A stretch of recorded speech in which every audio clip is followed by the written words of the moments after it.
En 2024, la France affiche un déficit public catastrophique de 5,8% du PIB, tandis que l'Allemagne réduit le sien à 2,8% et que 6 pays européens enregistrent des excédents budgétaires. Le Danemark caracole, avec un excédent de 4,5%, Chypre 4,1%, l'Irlande 4%, la Grèce 1,3%, le Luxembourg 0,9% et le Portugal 0,5%. Même l'Italie, souvent citée comme l'homme malade de l'Europe, avec sa dette colossale de 135,3% du PIB, parvient à ramener son déficit à 3,4%, soit bien en deçà du déficit français. Cette divergence brutale révèle une vérité dérangeante que la classe politique française refuse obstinément d'admettre. La France est devenue le seul grand pays européen incapable de maîtriser ses dépenses publiques. Tous ses voisins ont profité de la reprise post-Covid pour rétablir leurs comptes. Tous ont accepté les sacrifices nécessaires et les réformes structurelles. La France, elle, continue d'augmenter ses dépenses année après année en prétendant que c'est impossible de faire autrement. Cette exception française n'a rien de glorieux, c'est une pathologie budgétaire mortelle qui condamne le pays à un déclin accéléré. Les chiffres de la Cour des comptes, publiés en février 2025, sont accablants et ne laissent aucune place à l'ambiguïté. Le déficit public français a atteint près de 175 milliards d'euros en 2024, soit 6% du PIB. C'est la deuxième année consécutive que le déficit s'aggrave, après 5,5% en 2023 et 4,7% en 2022. La dette publique culmine désormais à 3 300 milliards d'euros, soit 113% du PIB. Les charges d'intérêt atteignent 59 milliards d'euros et risquent de devenir le premier budget de l'État, loin devant l'éducation nationale, selon les projections de la Cour. Ce qui rend cette dérive exceptionnelle et inédite, c'est qu'elle s'est produite alors que la croissance économique est restée continuellement positive. La France n'a connu ni récession, ni accident économique, ni crise majeure durant cette période. Tous les autres grands pays européens ont réussi à améliorer leurs finances dégradées par les années Covid. Seule la France continue de creuser ses déficits. La Cour des comptes pointe sans détour le responsable de cette catastrophe. Ce n'est pas la faible progression des impôts comme en 2023, mais la dynamique des dépenses qui est en cause en 2024. La dépense publique a progressé de 2,7% en volume, c'est-à-dire hors inflation, soit le rythme le plus rapide des 15 dernières années. Cette accélération concerne tous les niveaux d'administration. Les collectivités locales ont augmenté leurs dépenses de fonctionnement de 3,6%, soit 13,9 milliards d'euros supplémentaires entre 2023 et 2024. Les administrations de sécurité sociale ont explosé avec 40,3 milliards d'euros de dépenses additionnelles sur un an, notamment les prestations sociales qui ont augmenté de 3,1% sous l'effet de la forte inflation de 2023. L'État central a ajouté 3,5 milliards d'euros. Au total, les dépenses publiques ont augmenté de 62,8 milliards d'euros en 2024, soit près du double de la prévision initiale. Cette explosion des dépenses ne résulte pas de choix stratégiques assumés, mais d'une perte de contrôle complète du cœur de la dépense publique. La quasi-extinction des mesures d'aides exceptionnelles de soutien face aux crises sanitaires et inflationnistes a partiellement masqué cette dérive. Si l'on retire ces mesures temporaires, la dépense structurelle a progressé à un rythme effréné que la Cour qualifie de roue libre. Les prestations et transferts sociaux contribuent à plus de 60% de la hausse totale des dépenses publiques. Aucun secteur n'est épargné. Les dépenses de fonctionnement des administrations locales explosent, alors même que les dotations de l'État diminuent. Les collectivités territoriales compensent en augmentant la fiscalité locale et en s'endettant davantage. Le déficit des administrations publiques locales s'est creusé, alors que l'État leur demandait de participer à l'effort de redressement. La France dépense désormais 57,1% de son PIB en dépenses publiques en 2024, contre 56,9% en 2023. Ce niveau fait de la France le champion européen de la dépense publique. Pour mettre ce chiffre en perspective, la moyenne de l'Union européenne s'établit à 49,2% du PIB. La France dépense donc environ 8 points de PIB de plus que la moyenne européenne, soit près de 250 milliards d'euros annuels. Cette différence colossale ne se traduit pas par des services publics significativement meilleurs que ceux des pays voisins. Les hôpitaux français sont en crise permanente. L'éducation nationale produit des résultats médiocres dans les classements internationaux. La justice manque de moyens. La police est sous-équipée. Cette surdépense massive ne finance pas des services publics d'excellence, mais un système bureaucratique hypertrophié, des niches fiscales innombrables et des dépenses sociales souvent mal ciblées. Les autres pays européens ont fait des choix radicalement différents. L'Allemagne, malgré ses problèmes économiques actuels, maintient une discipline budgétaire stricte grâce au Schuldenbremse, ce frein constitutionnel à l'endettement qui limite le déficit structurel du budget fédéral à 0,35% du PIB. Cette règle peut paraître rigide, et elle l'est effectivement, mais elle a empêché l'Allemagne de tomber dans la spirale d'endettement incontrôlé qui caractérise la France. Même avec une croissance nulle en 2025, l'Allemagne maintient son déficit à 2,8% du PIB. Le nouveau gouvernement de coalition CDU-SPD envisage certes d'assouplir cette règle pour permettre des investissements massifs dans les infrastructures et la défense. Mais cet assouplissement sera calibré et temporaire, pas un abandon total de toute discipline comme en France. La Grèce offre un exemple encore plus frappant.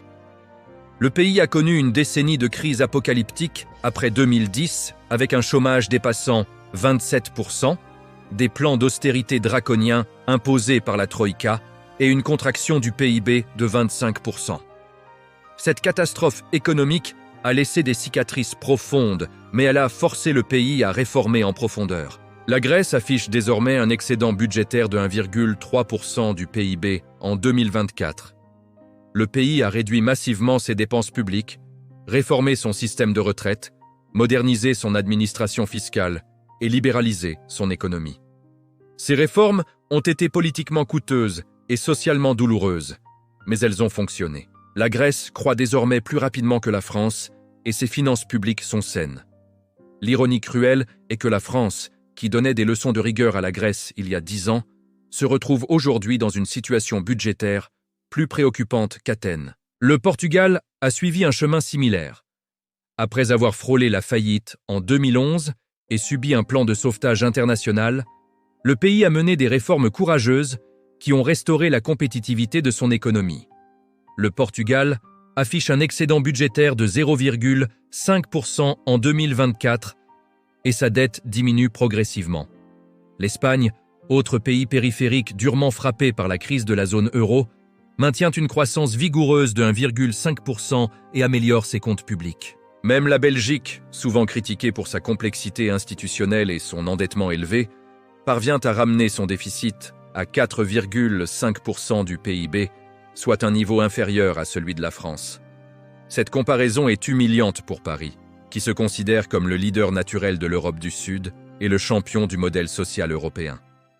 La réalité est que la France est devenue le cancre budgétaire de l'Europe. Pourquoi la France n'arrive-t-elle pas à faire ce que tous ses voisins ont réussi ? La réponse tient à une combinaison toxique de blocages politiques, idéologiques et structurels. Premièrement, la France manque totalement de consensus politique sur la nécessité de réduire les dépenses. Chaque proposition de réforme se heurte à une opposition féroce d'une partie de la société mobilisée par les syndicats, les corporations et les groupes d'intérêt. Le gouvernement Macron a tenté timidement de réformer les retraites, déclenchant des mois de grève et de manifestations massives. La réforme finalement adoptée était infiniment plus modeste que ce qui aurait été nécessaire et elle n'a même pas permis d'équilibrer le système de retraite. Toute tentative de toucher aux niches fiscales, aux effectifs de la fonction publique ou aux prestations sociales déclenche immédiatement une levée de boucliers. La France s'est enfermée dans un corporatisme généralisé où chaque groupe défend ses acquis sans considération pour l'intérêt général. Deuxièmement, l'idéologie française valorise l'État-providence généreux et rejette viscéralement toute réduction de la dépense publique assimilée à l'austérité néolibérale. Cette rhétorique empêche tout débat rationnel sur l'efficacité de la dépense publique. Dépenser moins est automatiquement perçu comme une trahison du modèle social français, plutôt que comme une gestion responsable des finances publiques. Les économistes et responsables politiques qui osent suggérer des coupes budgétaires sont immédiatement diabolisés comme des ultralibéraux vendus au grand capital. Cette fermeture idéologique rend impossible toute discussion sereine sur la soutenabilité du modèle actuel. Les Français veulent simultanément des services publics de qualité, des prestations sociales généreuses, des impôts pas trop élevés et des comptes publics équilibrés. Cette quadrature du cercle est mathématiquement impossible, mais personne n'ose le dire clairement. Troisièmement, le système politique français est structurellement incapable de piloter rigoureusement les finances publiques. La fragmentation actuelle de l'Assemblée nationale en 3 blocs antagonistes empêche toute majorité stable. Le gouvernement Barnier a été censuré en décembre 2024 précisément parce qu'il tentait de faire passer un budget comportant des économies. La loi spéciale adoptée maintient les dépenses de 2024, empêchant toute consolidation budgétaire en 2025. Sans budget voté, impossible de piloter les dépenses. Les administrations fonctionnent en reconduction automatique, augmentant leurs dépenses selon leur logique propre, sans contrainte budgétaire réelle. Cette paralysie politique garantit que la dérive des dépenses va continuer en 2025 et probablement au-delà. L'absence d'économie structurelle est documentée par tous les observateurs indépendants. Un rapport de l'Inspection générale des finances révèle qu'il y a un manque de suivi des aides aux entreprises par l'administration et un très faible nombre d'évaluations de l'efficacité de ces aides. Sur 64 milliards d'euros d'aides étudiées, l'IGF identifie près de 10 milliards d'euros d'économies possibles. Mais ces recommandations ne sont jamais suivies d'effet, car elles menaceraient des intérêts puissants. Le crédit d'impôt recherche coûte 7 milliards d'euros par an avec une efficacité largement contestée. Les tarifs réduits d'accise sur l'énergie, le pacte Dutreil, les exonérations fiscales sectorielles, toutes ces niches coûtent des dizaines de milliards sans que personne n'évalue sérieusement leur impact économique réel. La France pourrait économiser facilement 20 à 30 milliards d'euros annuels en supprimant les niches fiscales inefficaces. Mais cela ne se fera jamais, car chaque niche a ses défenseurs acharnés. Le gouvernement prévoit pour 2026 plus de 40 milliards d'euros d'économies, mais ces annonces sont répétées depuis des années sans jamais se concrétiser. La trajectoire officielle vise un retour du déficit sous 3% du PIB en 2029, un horizon repoussé à plusieurs reprises de 2027 à 2029. La Cour des comptes évalue l'effort d'ajustement nécessaire à 110 milliards d'euros à l'horizon 2029. Sans cet effort substantiel, le ratio d'endettement pourrait dépasser 125% en 2029. Ces projections alarmantes supposent que la France commence enfin sérieusement à réduire ses dépenses dès 2025. Mais rien n'indique que ce sera le cas. Les textes financiers pour 2025 reposent quasi exclusivement sur des hausses de prélèvements plutôt que sur des économies. Le cœur de la dépense continue de progresser à un rythme proche de sa tendance d'avant-crise. La France bénéficie paradoxalement de la protection de l'euro qui mutualise les risques au sein de la zone, atténuant les pressions immédiates des marchés financiers. Un article du Monde souligne que sans monnaie unique, la France aurait pu être attaquée par les marchés en 2024 avec un déficit public de 6% et une dette dépassant 110%. Mais le soutien accordé par la Banque centrale européenne à l'euro protège la France des sanctions que ces déséquilibres budgétaires mériteraient. Cette protection perverse encourage l'irresponsabilité. Comme l'écrit Stephen Lauer, grâce à la monnaie unique, nous pouvons finalement dépenser plus que les autres pays en travaillant collectivement moins qu'eux. Cette configuration est particulièrement nocive car elle permet aux forces politiques françaises d'éviter les choix difficiles. Faute de pouvoir d'évaluer, la France ne peut pas corriger ses déficits via une relance de ses exportations ou une politique inflationniste lui permettant de faire fléchir en volume le montant de sa dette. Le pays rentre dans un cercle vicieux où les déficits permanents sont alimentés par une productivité stagnante et une croissance anémique. L'euro protège temporairement la France, mais cette protection a un prix. Les partenaires européens, notamment l'Allemagne et les Pays-Bas, observent avec une exaspération croissante l'incapacité française à assainir ses finances. La Commission européenne fait preuve d'une mansuétude étonnante envers Paris, acceptant des trajectoires budgétaires qu'elle rejetterait pour d'autres pays. Mais cette patience a des limites. Si la France continue sur cette trajectoire, elle finira par perdre la confiance des marchés malgré la protection de l'euro. Les taux d'intérêt français se sont déjà rapprochés dangereusement des taux italiens fin 2024. Le spread franco-allemand s'est creusé. Les agences de notation menacent de dégrader la note française.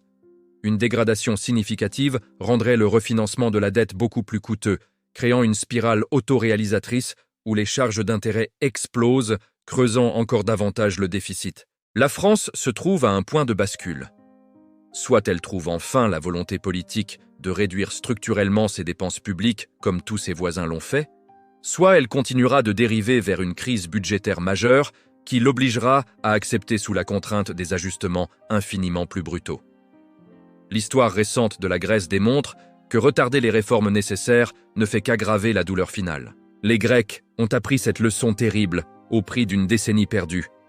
La France semble déterminée à répéter cette erreur, convaincue de son exceptionnalité et de sa capacité à échapper aux lois économiques qui s'appliquent à tous les autres. Cette arrogance coûtera très cher au peuple français dans les années qui viennent.